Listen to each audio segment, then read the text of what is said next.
ನಮಸ್ಕಾರ ವೀಕ್ಷಕರೇ, MNS kitchen ಸ್ಟುಡಿಯೋಗೆ ಸ್ವಾಗತ. ನಾವಿವತ್ತು ತೋರಿಸ್ಕೊಡ್ತಾ ಇರೋಂಥ ರೆಸಿಪಿ ಬಂದು ವಾಟರ್ ಮೆಲನ್ ಮೊಯಿಟೊ. ಇದೊಂದು ಮಾಕ್ಟೇಲ್ ರೆಸಿಪಿ. ಇದಕ್ಕೆ ಬೇಕಾಗಿರ್ತಕ್ಕಂಥದ್ದು ಒಂದು ಸ್ವಲ್ಪ ಕಲ್ಲಂಗಡಿ ಹಣ್ಣು, ಒಂದು ನಿಂಬೆಹಣ್ಣು, ಸ್ವಲ್ಪ ಪುದೀನ, ಸ್ವಲ್ಪ ಐಸ್ ಕ್ಯೂಬ್ಸ್ ಮತ್ತು ಒಂದು ಸ್ಪ್ರೈಟ್ ಅಥವಾ ಸೋಡಾ ಬಾಟ್ಲು. ಈಗ ಕಲ್ಲಂಗಡಿ ಹಣ್ಣು ಫಸ್ಟು ನೀಟಾಗಿ ಕಟ್ ಮಾಡಿಕೊಂಡು ಸ್ವಲ್ಪ 4 ಸ್ಪೂನಷ್ಟು ಸಕ್ಕರೆ, ಒಂದು ಸ್ವಲ್ಪ ಉಪ್ಪು ಹಾಕಿ ನೀಟಾಗಿ ಜ್ಯೂಸ್ ಮಾಡಿ ಇಟ್ಕೊಂಡಿದ್ದೀನಿ.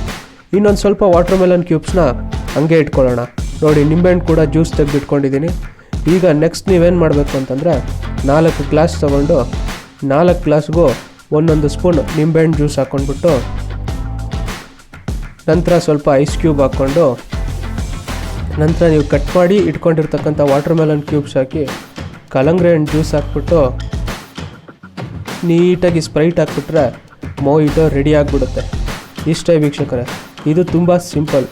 ಆದರೆ ನೀವು ರೆಸ್ಟೋರೆಂಟ್ಗಳಲ್ಲಿ ಇದ್ರ ಪ್ರೈಸ್ ನೋಡಿದ್ರೆ ಇದರಲ್ಲಿ ಏನೋ ಹೆವಿ ಅಡಗಿದೆ ಅಂತ ಅನಿಸುತ್ತೆ ನಿಮಗೆ.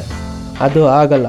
ಅಷ್ಟು ಜನ ಮದ್ಯಪಾನ ಪ್ರಿಯರ ಮಧ್ಯದಲ್ಲಿ ನೀವು ಒಬ್ಬರು ವಾಟರ್ ಮೆಲನ್ ಮೊಯಿಟೊ ಅಂತ ಮಾಡಿ ಆರ್ಡ್ರ್ ಕೊಟ್ಟು ಅವ್ರಿಗೆ ನಿಮಗೋಸ್ಕರ ಕಲ್ಲಂಗಡಿ ಹಣ್ಣು ತಂದಿಟ್ಟು ಕೂಡ ಸ್ಟಾಕ್ ಮೇಂಟೈನ್ ಮಾಡೋ ರೀತಿ ಮಾಡಿರ್ತಾರಲ್ಲ, ನಿಮಗೆ ಡೈರೆಕ್ಟಾಗಿ ಬೈಯೋಕ್ಕಾಗಲ್ವಲ್ಲ.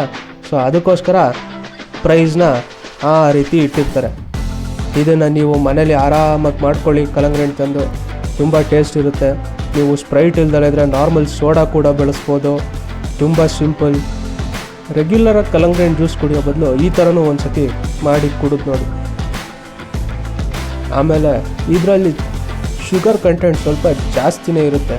ಸೊ ಅದಕ್ಕೋಸ್ಕರ ಬಾಡಿಲೇ ಶುಗರ್ ಇರೋರು ಇದನ್ನು ಅಷ್ಟಾಗಿ ಕುಡಿಯೋಕ್ಕೆ ಹೋಗಬೇಡಿ. ಈ ರೆಸಿಪಿ ನಿಮಗೆ ಇಷ್ಟವಾದಲ್ಲಿ ಲೈಕ್ ಮಾಡಿ, ಶೇರ್ ಮಾಡಿ ಹಾಗೂ ಸಬ್ಸ್ಕ್ರೈಬ್ ಮಾಡಿ. ಧನ್ಯವಾದಗಳು.